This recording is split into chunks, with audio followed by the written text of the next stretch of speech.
Well hello guys, welcome back to B Expert. So आज मैं आप लोगों को पढ़ाने वाली हूँ the fundamental unit of life. आज इसका लेक्चर 3 है और अगर अभी तक आप लोगों ने इसके पहले वाले लेक्चर्स नहीं देखे हैं तो फटाफट से जाके उन लेक्चर्स को ज़रूर देख लेना।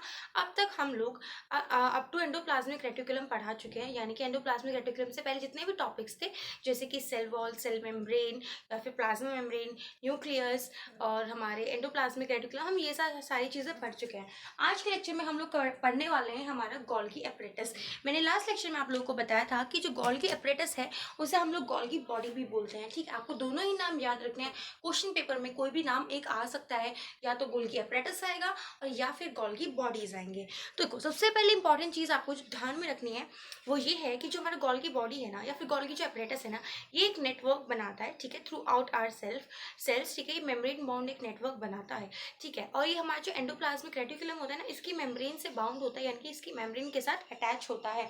सो अगर हम लोग बात करें गोल्गी एपरेटस या फिर गोल्गी बॉडी के बारे में कुछ इंपॉर्टेंट पॉइंट्स की, तो सबसे पहला पॉइंट आएगा हमारा, it consist of a systematic it consists of a system of membrane bound vessels arranged approximately parallel to each other in stacks called cisterns। ठीक है, अब इस cisterns के बारे में आपको डिटेल में समझाऊंगी, बट पहले इसका बेसिक जो एक डेफिनेशन होती है, एक ओवरव्यू होता है, वो देख लेते हैं। देखो, Golgi apparatus consists of a system of membrane bound. It consists of a system of membrane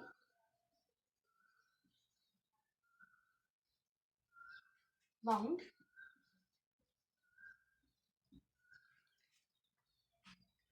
vessels। ठीक है, it consists of a system of membrane bound vessels arranged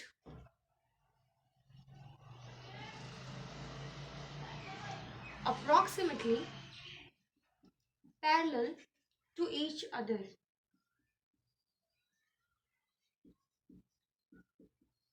ये जो मैंने डबल लाइन लिखी है ना, ये पैरेलल है। ठीक है, आपको पता होना चाहिए दैट 11 रिप्रेजेंट्स पैरेलल। एक बार आपको मैं यहाँ पे कहीं पे लिख के दे देती हूँ ताकि आप लोग भूलो ना नोट्स बनाते वक्त।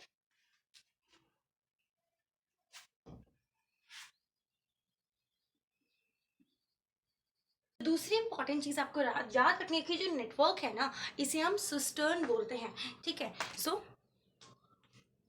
इन अ स्टैक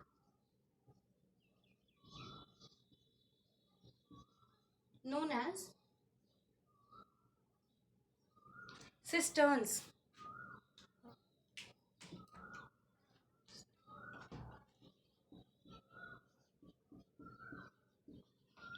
ओके, ये चीज आपको ध्यान रखनी है।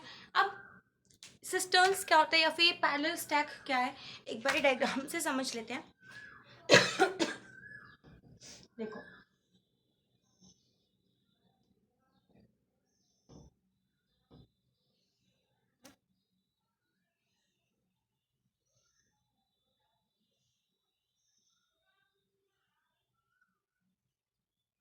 ये कुछ ऐसा स्ट्रक्चर होता है हमारे गोल्गी एपरेटस का। आप देख सकते हो ये लाइन ना पैरेलल है, पैरेलल एग्जैक्ट पैरेलल नहीं है बट अप्रोक्सीमेटली ये लाइंस पैरेलल हैं।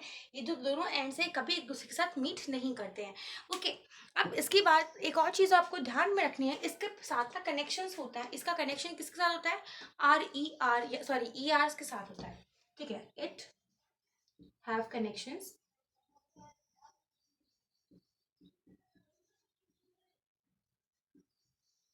विद ई आर क्या होता है? Endoplasmic reticulum.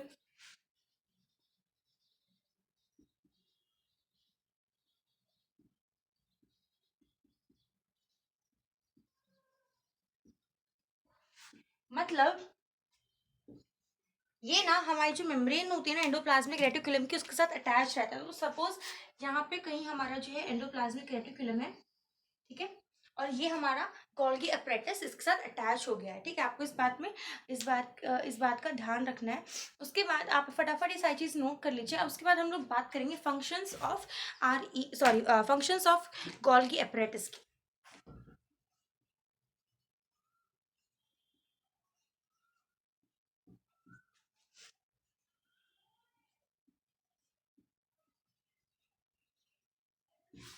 ओके, सो पहला फंक्शन क्या होता है, ये ना स्टोरेज को इंक्लूड करता है, स्टोरेज करता है, मॉडिफिकेशन करता है और पैकेजिंग करता है।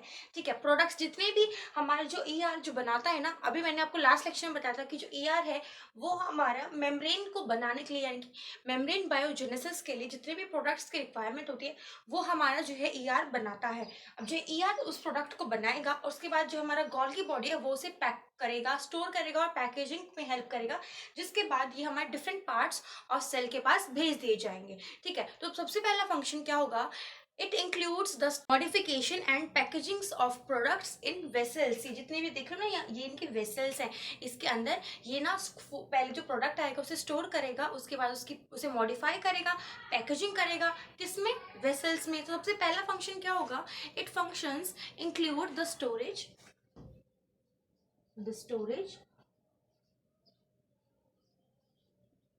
modification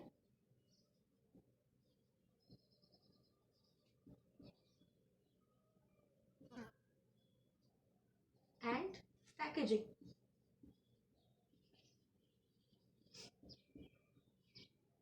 of products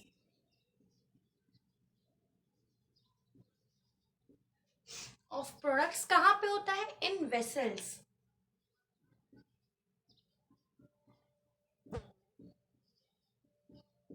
ओके, ये चीज आपको ध्यान में रखनी है। उसके बाद जो दूसरा आपको याद रखना है कि जो हमारा ये बनता किससे है, ये जो मतलब एक जो हमारा मतलब ये जो हमारे प्रोडक्ट्स की पैकेजिंग हो रही है या फिर जो चीज़ हो रही है, मॉडिफिकेशन क्या हो रही है, इसमें क्या होता है, कभी कभी जो कॉम्प्लेक्स शुगर होती है ना, वो जो है उसे सिंपल में बनाता है।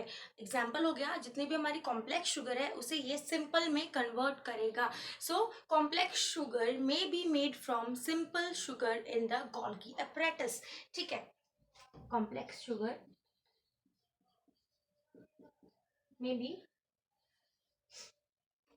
made from simple, it is visible, simple sugar in Golgi bodies।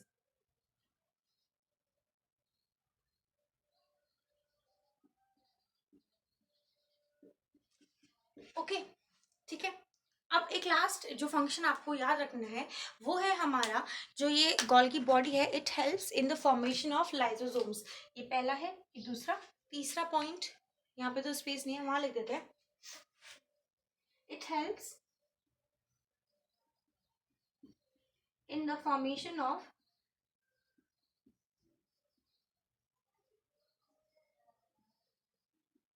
Lysosomes.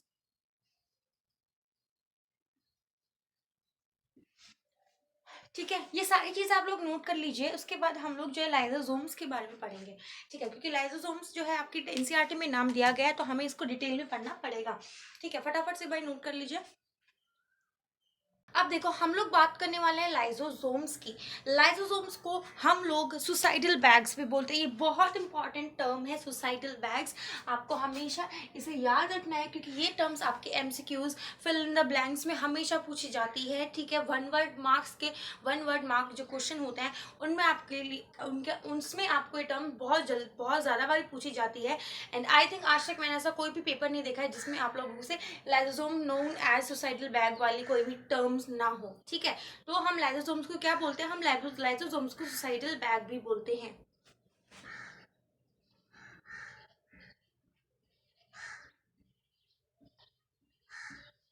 इसे सुसाइडल बैग क्यों बोला जाता है, मैं आपको समझा देती हूँ। जैसे कोई भी ना टॉक्सिक सब्सटेंस हो जाते हैं और कुछ ऐसी सिचुएशन आ जाती है कि अब सेल जो है वो उसे सर्वाइव नहीं कर सकता सिचुएशन में। ठीक है, बहुत ज़्यादा हार्म पहुँचने वाला है हमारी बॉडी को, हमारे सेल को, या फिर हमारी पूरी इन्वायरमेंट को।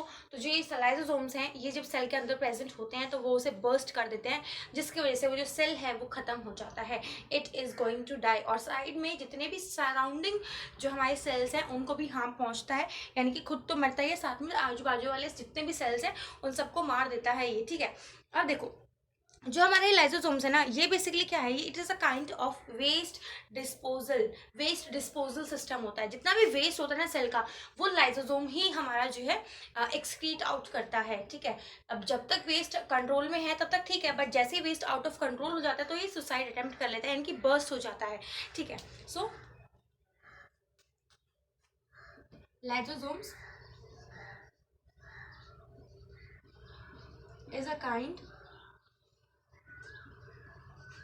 Of waste disposal. Okay, waste disposal के तरीके से जो ये काम करता है, ओके एक मिनट, वेस्ट डिस्पोजल के तरीके से ये काम करता है, ठीक है। क्या इसका सिस्टम है, ये सेल का जो है डिस्पोजल मैनेजिंग सिस्टम है। जैसे हमारा एक्सक्रीटरी सिस्टम होता है ना, वैसे ही सेल में जो है lysosomes as excretory system perform करता है।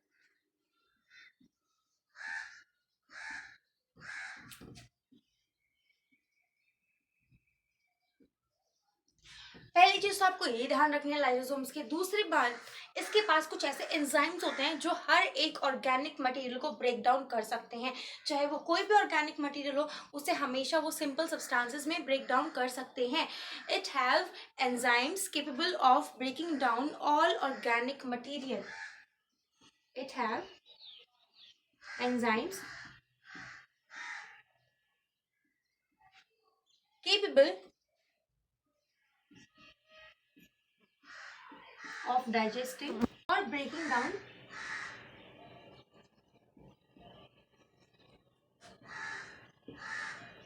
all the organic materials.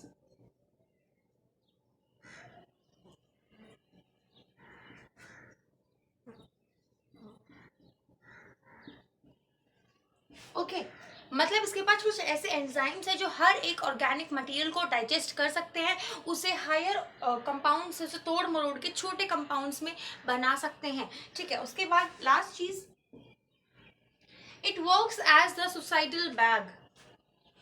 It works as the suicidal bag.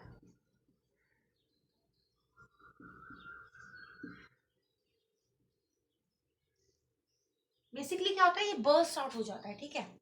तीसरी चीज जो आपको ध्यान में रखनी की, कहाँ से बनता है। सो अभी जस्ट मैंने गोल्गी apparatus में बताया था आपको कि it is going to form lysosome. So it formed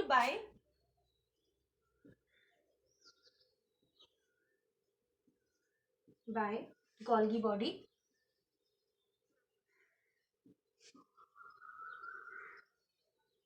and ER. और ईआर को क्या बोलते हैं, एंडोप्लाज्मिक रेटिकुलम। देखो आपको ना छोटी छोटी टर्म्स याद रखनी होंगी ताकि आपको ना एग्जाम्स में भी इजी हो लिखना, और प्लस नोट्स में आपको छोटे छोटे कम स्पेस में ज्यादा इंफॉर्मेशन लिख सको।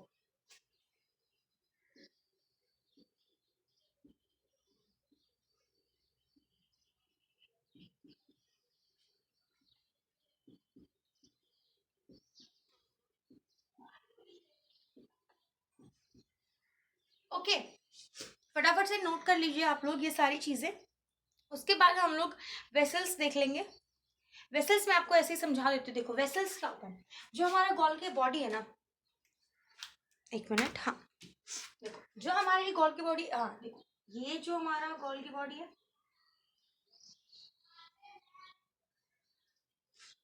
ठीक है, ये हमारा पूरा एक गॉल की बॉडी है। क्या बोला था मैंने, इट इज अ नेटवर्क, ठीक है, ये नेटवर्क है। और जी इंडिविजुअल चीज जो आपके पास है ना, ये पूरा एक ट्यूब लाइक स्ट्रक्चर, ये हमारा वेसल है, ठीक है, इसे हम लोग बोलते हैं वेसल। ओके, फटाफट से नोट कर लीजिए। अब हम लोग डिस्कस करने वाले हैं माइटोकॉन्ड्रिया के बारे में। तो पहले माइटोकॉन्ड्रिया के बारे में आपको कुछ इंपॉर्टेंट डिटेल्स में समझा देती हूँ। उसके बाद हम लोग जो है माइटोकॉन्ड्रिया का स्ट्रक्चर करेंगे, बिकॉज माइटोकॉन्ड्रिया का स्ट्रक्चर बहुत ज़्यादा इंपॉर्टेंट है, आपके क्वेश्चन पेपर में पूछा जा सकता है। सो सबसे पहली बात, जो माइटोकॉन्ड्रिया उसे हम power house of the cell बोलते हैं, ठीक है, known as power house of the cell, ठीक है। पावर हाउस क्यों बोलते हैं, because it is going to supply the energy, it supply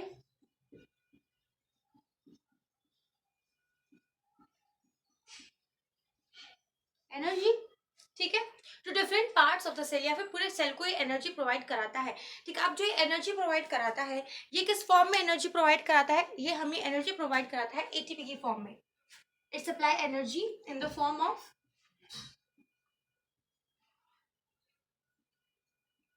ATP.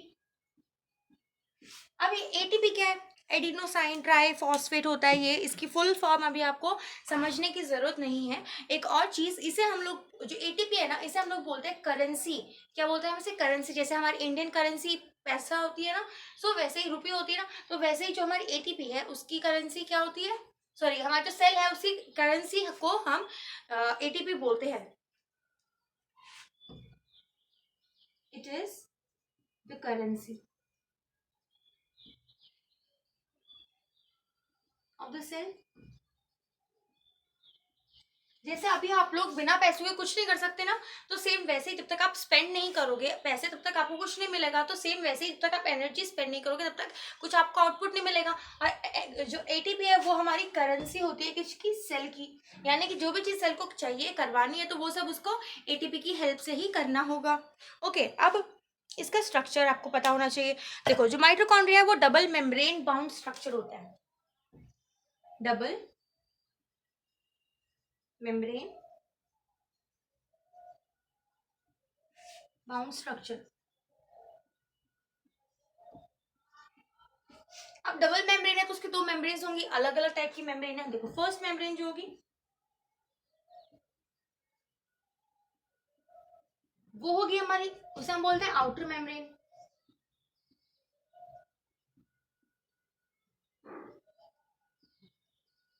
Okay, second membrane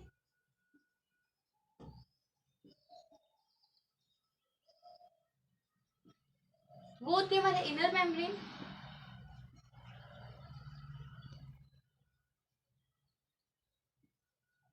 अब जो फर्स्ट आउटर मेम्ब्रेन है वो नॉर्मल मेम्ब्रेन, बट जो हमारे इनर मेम्ब्रेन है ना, उसके अंदर फोल्ड्स प्रेजेंट होते हैं जो कि डीपली इनसाइड द माइटोकॉन्ड्रिया जाते हैं। सो इनर मेम्ब्रेन में क्या होते हैं? फोल्ड्स प्रेजेंट होते हैं जो कि डीप जाते हैं, एक सेल के अंदर डीपली जाएंगे। ठीक है, माइटोकॉन्ड्रिया के अंदर डीपली एग्जिस्ट करेंगे।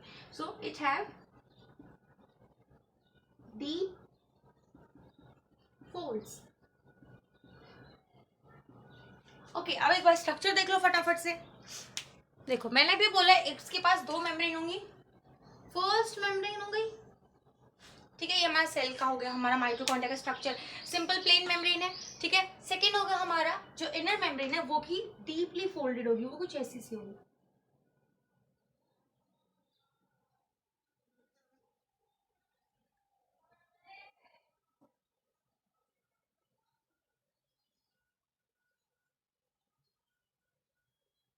ठीक है, ये कुछ ऐसा सा स्ट्रक्चर होता है। हमारी जो मेम्ब्रेन है वो क्या होती है? वो डीपली फोल्ड होती है। और ऐसा क्यों होता है? क्यों होती है हमारी मेम्ब्रेन जो है डीपली फोल्ड? क्यों होता है उसमें folds present? Answer is to increase the surface area.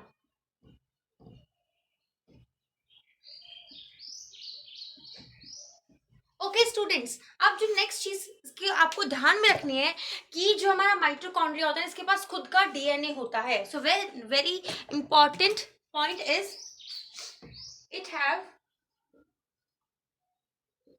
Its own DNA. मैंने लास्ट लेक्चर आपको बताया था कि जो डीएनए है वो न्यूक्लियस के अंदर प्रेजेंट होता है। ठीक है, पर इसके पास ना जो खुद का डीएनए होता है। और आपको मैंने बताया था कि जो राइबोसोम्स होते हैं, ठीक है, राइबोसोम्स भी जो हमारा आर होता है वो हमारे फॉर्मेशन में हेल्प कराता है राइबोसोम्स की। पर जो डीएनए है और इसके पास इसके खुद के राइबोसोम्स होते हैं, एंड राइबोसोम्स। देखो, डीएनए क्या होता है? हमारा जेनेटिक मटेरियल।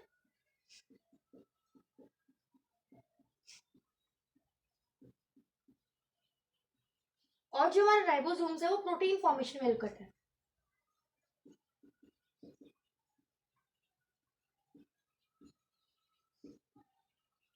मतलब देखो, माइटोकॉन्ड्रिया जो है उसके पास खुद का डीएनए, ठीक है, यानी कि खुद को रेप्लिकेट कर सकता है वो। ठीक है, और उसके पास राइबोसोम्स भी हैं जो कि प्रोटीन्स बनाएंगे। ठीक है, अब देखो इसके पास ये दोनों चीजें होती है ना, तो एक और इंपॉर्टेंट टर्म जो सामने आती है वो है हमारी सेमी ऑटोनोमस, देखो ऑटोनोमस का क्या मतलब होता है, खुद से सारे काम कर लेना, खुद से इतना कैपेबल होना कि वो लाइफ से रिलेटेड सारे काम कर सके। बट अब वो सारे तो नहीं कर सकता क्योंकि इसके पास सिर्फ डीएनए और राइबोसोम्स हैं, ठीक है, बट उसे इसीलिए हम उसे बोलते हैं semi autonomous structure. So it is known as semi autonomous structure. Is it visible? हाँ, thus it is known as semi-autonomous structure.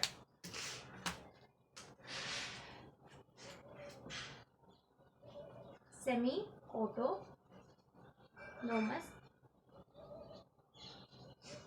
structure. Okay, देखो अभी हमारा जो मैंने आपको बता दिया फोल्ड्स प्रेजेंट होते हैं, तो इसके पास इसका खुद का डीएनए होगा, इसके पास इसका खुद के राइबोसोम्स होंगे, ठीक है। एक बार इसे लेबलिंग कर लेते हैं। देखो ये हमारी आउटर मेम्ब्रेन है,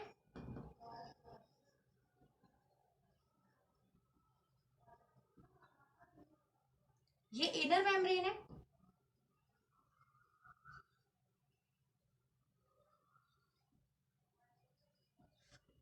ये हमारा डीएनए है,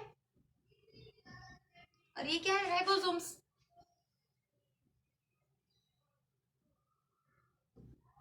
ओके स्टूडेंट्स, अब हम नेक्स्ट क्लास में जो है प्लास्टिड डिस्कस करेंगे, जो कि सिर्फ और सिर्फ हमारे प्लांट्स में प्रेजेंट होता है। प्लास्टिड डिस्कस करेंगे, प्लास्टिड्स के अंदर होता है हमारा क्लोरोप्लास्ट। क्लोरोप्लास्ट को डिस्कस करेंगे हम लोग नेक्स्ट लेक्चर में।